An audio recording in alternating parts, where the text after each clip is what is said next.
Avec le Trends Invest Challenge gratuit de Trends Tendance, tout le monde peut investir. Investissez 100 000 euros virtuels, gagnez 10 000 euros bien réels. Participez sur investchallenge.be.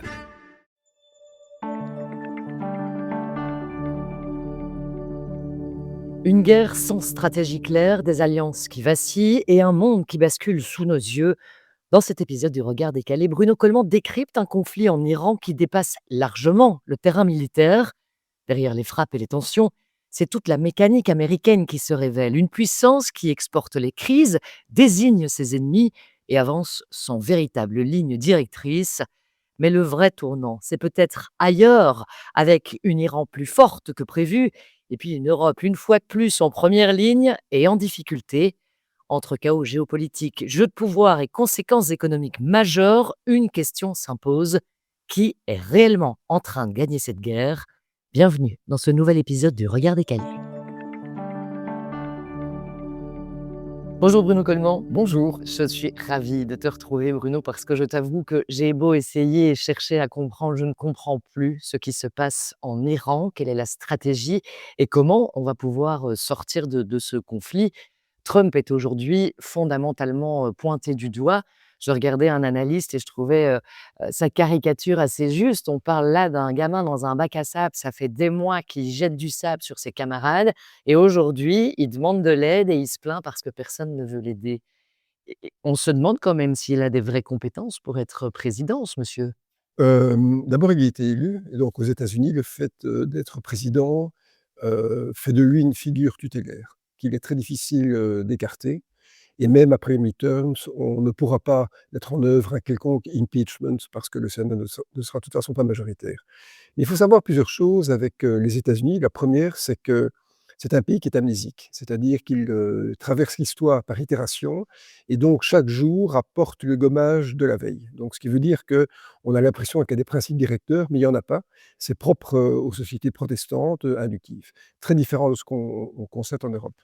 Et d'autre part, les Américains, ont une vision par rapport à la guerre qui est multiple. D'abord, la guerre, ça sert à mettre le reste du monde en chaos et par différence, faire des États-Unis ce qu'un des présidents américains qui s'appelait Wilson appelait la terre promise aux femmes et aux hommes qui la méritent.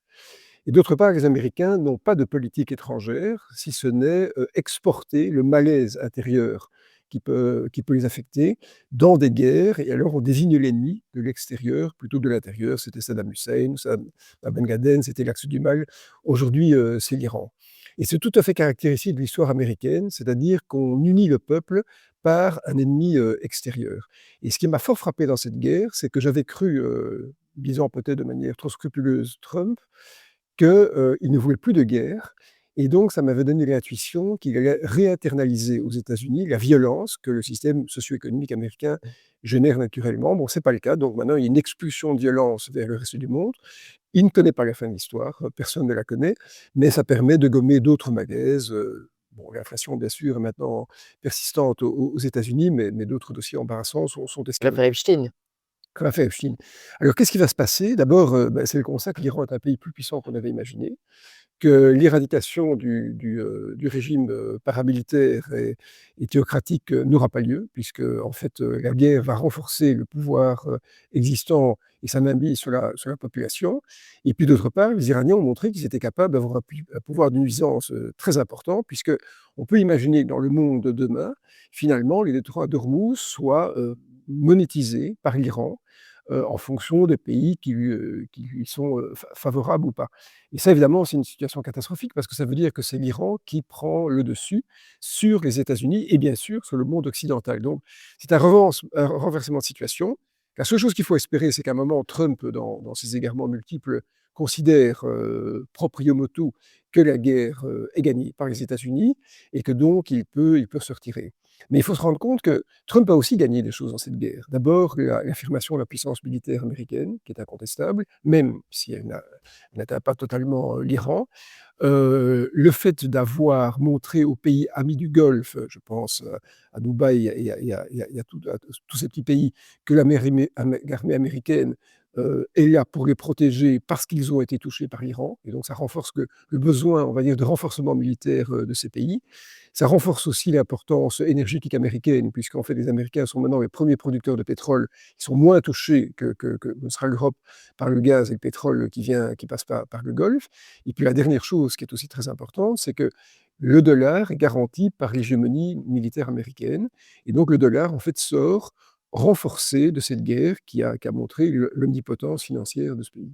Alors, on pourrait penser comme ça effectivement que, bah, Trump a gagné, mais tu viens de l'évoquer, ce détroit d'Ormuz, c'est un enjeu majeur. Aujourd'hui, il y a un couloir qui a été ouvert et qui effectivement oblige chaque navire à passer par les eaux iraniennes et donc, beh, l'Iran a pris le pouvoir là. Que pourra faire Donald Trump pour changer ça? Ah mais voilà, la situation est bloquée. Donc les Iraniens, à un moment je dis à ce niveau-là, géographiquement, sont en train de gagner la guerre. Et donc, il va falloir trouver un accord avec eux. Mais l'accord avec eux, ça va être, d'une manière ou l'autre, de reconnaître un nouveau régime, même si ce n'est pas le cas. D'ailleurs, Trump a enlevé des cibles à abattre deux personnes, hein, dont le président du Parlement, qui est considéré comme quelqu'un de modéré. Donc Trump pourra affirmer qu'il y a eu un changement de régime, même si ce dernier n'a pas lieu. Mais effectivement, la prudence que l'Iran s'était imposée, parce que l'Iran n'était pas en guerre avec ces pays adjacents, aujourd'hui a été gommée au profit d'une monétisation du passage par le Golfe. Donc c'est une nouvelle situation et dans tous les cas de figure, bon, l'Iran a montré sa force, les Américains ont gagné, comme je le disais, dans certains domaines, mais l'Europe est perdante, quelle que soit la discipline et la dimension qu'on envisage. Alors on va revenir, hein, sur l'Europe, dans un instant, mais je voudrais quand même refaire, un petit point aussi sur, est-ce que finalement les États-Unis ne se sont pas attaqués au mauvais ennemi? Parce que là j'entendais ça négocie pas. Apparemment, l'Iran a appris au JT qu'il y avait des négociations en cours avec les États-Unis. J'ai vu passer une proposition d'accord venant des États-Unis où j'ai l'impression qu'il y a vraiment un décalage, un déséquilibre total entre ce qu'on demande à l'Iran et ce que les États-Unis, veulent bien donner, en échange. Et l'Iran répond à ça que de toute façon, ce n'est pas aux États-Unis à choisir quand la guerre s'arrêtera, mais bien à eux de déterminer quand ce sera terminé. Il y a là encore en plus une guerre d'ego, j'ai le sentiment. Oh non, non, je crois pas que je crois il y a peut-être une guerre d'ego, mais c'est plus subtil que ça. Je pense que l'Iran, c'est la Perse qui a 2 500 ans d'existence.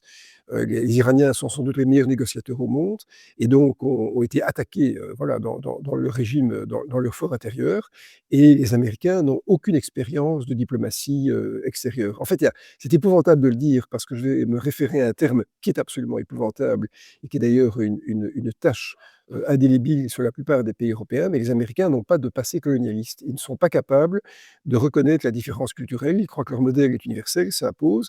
Et donc les Perses, les Iraniens, aujourd'hui, montrent qu'en fait, les Américains n'ont pas compris. Donc c'est une guerre, finalement, sans doute d'abord déclarée par Israël, contre une menace existante ou supposée, ça reste à démontrer. En tout cas, elle est plutôt maintenant démontrée que supposée, puisque les Iraniens ont montré des capacités d'intervention absolument stupéfiantes et inattendues. C'est une guerre à laquelle sont associés les Américains, et donc les Américains se sont embourbés. Moi, le seul danger que je verrais, parce que j'espère une désescalade, c'est qu'en fait, on ait, comme le Vietnam, un moment, des troupes au sol qui interviennent. Alors, un petit rappel, hein, ce qui s'est passé au milieu des années 60, quand Kennedy a été assassiné en 63, c'est Johnson, son vice-président, qui a pris sa place, il a été réélu pour un mandat, et donc Johnson a en fait commencé la guerre du Vietnam. L'idée étant que il n'y allait pas avoir, il n'y allait pas avoir le moindre soldat américain sur le sol vietnamien.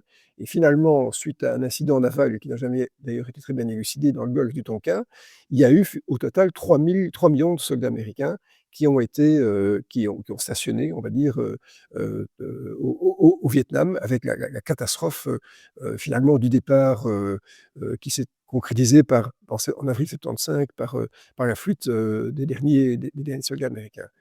Et donc, le danger serait qu'à un moment, il y ait un engagement au sol des Américains, parce que là, le conflit sera perdu par les Américains, c'est évident.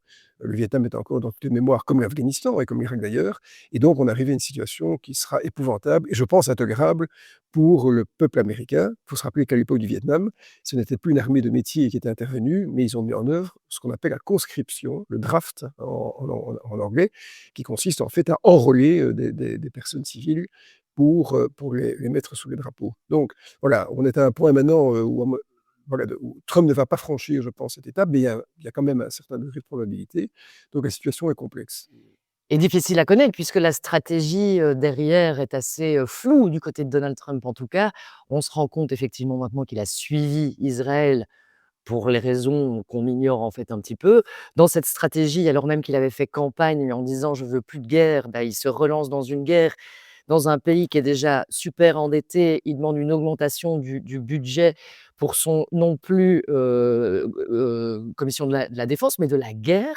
Il veut passer de 900 milliards à 1 milliard à 1 500 milliards, donc quasiment 2 tiers en plus. Il vient de demander 200 milliards supplémentaires pour cette guerre en Iran dans un cadre où il dit qu'il ne veut plus de guerre et toujours dans cette stratégie un peu fumeuse, il y va tout seul sans demander l'avis des pays de l'OTAN et de ses alliés et aujourd'hui il reproche à ces pays de l'OTAN et ses alliés de ne pas venir en aide, comme c'est supposé être le cas, en les pointant du doigt et en les traitant de lâches. Donc comment on sort de ce capharnaüm, en fait? D'abord, bah, on en sort parce que Trump changera d'avis et comme je le disais, les Américains étant amnésiques, l'information du jour, rend caduque celle de la veille. Donc quels sont les éléments qui vont à un moment, influencer Trump? Bah, il y a d'abord les élections de mi-mandat au mois de novembre qui sont importantes. Elles seront d'ailleurs peut-être contestées, de manière constitutionnelle, on verra bien. Mais donc il y a 2 éléments importants aux yeux de Trump. D'abord, ça paraît singulier, mais c'est la réalité, comment j'ai vécu que j'ai observé quand j'ai vécu aux États-Unis. C'est d'abord le prix du gallon, hein. Un gallon, c'est à peu près 4 litres, de carburant qui a augmenté, on va dire de quasiment un tiers, hein, en un mois, donc passé de 3 $ à quasiment 4 $ et d'autre part, il y a l'impact sur la bourse, qui est évidemment néfaste. Mais à cela vont s'ajouter d'autres éléments, la mise sous contrôle de la Federal Reserve, par la Maison Blanche qui arrive sans doute qui aura lieu au mois de mai. Donc l'année 2026 est une année qui ne sera pas uniquement militaire, mais qui est à la fois électorale, monétaire, financière, boursière, inflationniste. Ce sont tous ces éléments dont il est difficile de tirer la synthèse, mais je crois que, si j'étais Trump, je déclarerais une victoire, je ferais une paix plus ou moins, négociée, tout en menaçant l'Iran de représailles si vraiment les choses reprenaient force et vigueur et je pourrais me retourner vers mon électorat en disant, «Voilà, maintenant on va s'occuper des midterms». D'ailleurs, il a dit à un de ses conseillers il y a 2 jours que, cette guerre le distrayait de ses priorités, ce qui est bien la preuve qu'il a déjà changé d'avis quant à la finalité de ce qu'il voulait faire. Alors tu l'as évoqué aussi, hein, les marchés évidemment sont en ébullition avec, tout ce contexte et puis certains analystes ont décelé des mouvements assez particuliers. En l'occurrence, il y a eu, à un moment où tout le monde est censé dormir et où les marchés sont assez calmes, une vente de plus de 500 millions de tickets, barils, juste avant qu'on annonce sur le réseau social de Donald Trump qu'il y avait des négociations et que donc le prix du pétrole chute drastiquement. Évidemment, on pointe du doigt une manipulation, un délit d'initié qui viendrait des équipes de Donald Trump. Ça veut dire qu'en gros, cette guerre, il l'a fait aussi dans un but financier personnel presque. Bah, je pense qu'il n'y a plus de respect de quoi que ce soit. Il n'y a plus de respect du droit international, il n'y a plus de respect, de la réglementation américaine. Donc Trump est ce qu'on appelle un crook, hein, c'est-à-dire un voleur et alors est-ce que c'est lui qui a mené ces opérations? Est-ce qu'il a monnayé l'information contre quelque chose? Mais quoi qu'il en soit, on est dans un monde maintenant où la post-vérité est tellement présente que je pense que ce problème qui est réel, va devenir secondaire par rapport à ce qu'on vit sur le terrain, du Moyen-Orient. Et alors, la dernière question, on l'a évoqué, hein, c'est le sort de l'Europe qui finalement est une victime importante, une victime collatérale importante puisqu'elle se retrouve avec un prix de l'énergie qui atteint encore la compétitivité. Elle se retrouve avec, en pleine figure les leçons du passé, l'incapacité finalement à être autonome, à pouvoir se défendre seule, à Mmh. pouvoir, et cette Europe qui reste encore et encore, OK, consciente dans le constat, mais pas dans les actes. Mais l'Europe est très, très, très mal prise. D'abord, on a une guerre à nos frontières en Ukraine, on l'oublie maintenant, mais les Américains s'en sont, dissociés, ce qui veut dire que, bah, ce serait l'Europe qui devrait continuer à la financer, ce qu'on ne va pas vouloir faire. Ce qui veut dire que pourquoi? Parce qu'on aura des accords au niveau européen, notamment hongrois. Donc ce qui veut dire qu'on va devoir convaincre les Ukrainiens, beh, qu'on les abandonne. Donc ceux qui étaient les pourfendeurs, en matière militaire, il y a quelques années, vont devoir se faire plus discrets parce que finalement, on n'obtiendra pas, comme l'avait dit Charles Michel et Ursula von der Leyen, la victoire, jusqu'au dernier jour. Il n'y aura pas de victoire, il y aura un abandon territorial de l'Ukraine. D'autre part, on a effectivement une réplique énergétique et inflationniste de ce qui se passe au Moyen-Orient, dans un pays qui est dépendant en termes énergétiques, puisqu'on s'est privé du gaz russe pour des raisons qu'on peut comprendre, et qu'on est maintenant dépendant, bien sûr, du gaz norvégien, ce qui est une bonne chose pour la Belgique, mais aussi du gaz liquéfié américain, puisqu'on sait que le Qatar a vu ses installations de gaz liquéfié abîmées, et donc, entre autres, a dit que 4 pays n'auraient plus de gaz liquéfié dans la Belgique. Donc oui, on n'est pas bien pris. Je ne crois pas qu'on aura un choc pétrolier de l'envergure des années 70, parce que le choc pétrolier de l'époque était dû à un problème d'abord monétaire, c'était l'abandon des talons or qui, par capillarité, a conduit à différents phénomènes. Mais on va avoir une année 2026 qui sera compliquée. Et moi, j'ai quand même une estimation d'inflation, pour autant que les choses traînent un peu dans leur résolution, qui serait plutôt une inflation entre 4 et 4,5%, c'est-à-dire bien au-dessus de ce que le bureau du plan a prévu, puisqu'ils ont parié de 2,6%. Donc je crois qu'on sera au-dessus de ça.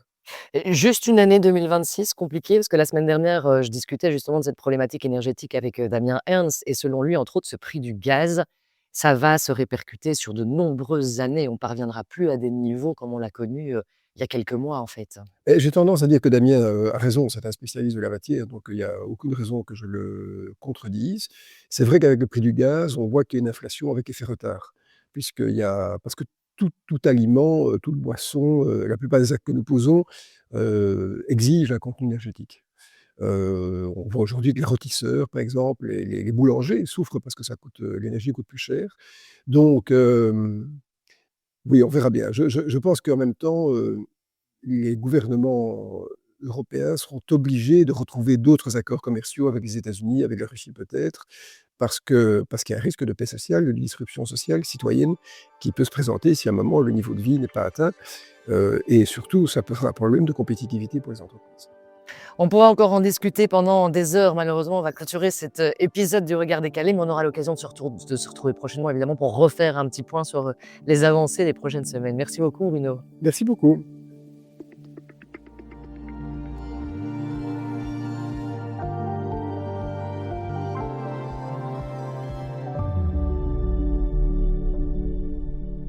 C'est tout pour l'instant. À partir de février, nos podcasts quotidiens changent de canal. Le journal des marchés rejoint Trends Bourse et nos podcasts de décryptage sont désormais disponibles sur Trends Tendance. Abonnez-vous sans plus tarder à ces 2 cadeaux. À très bientôt.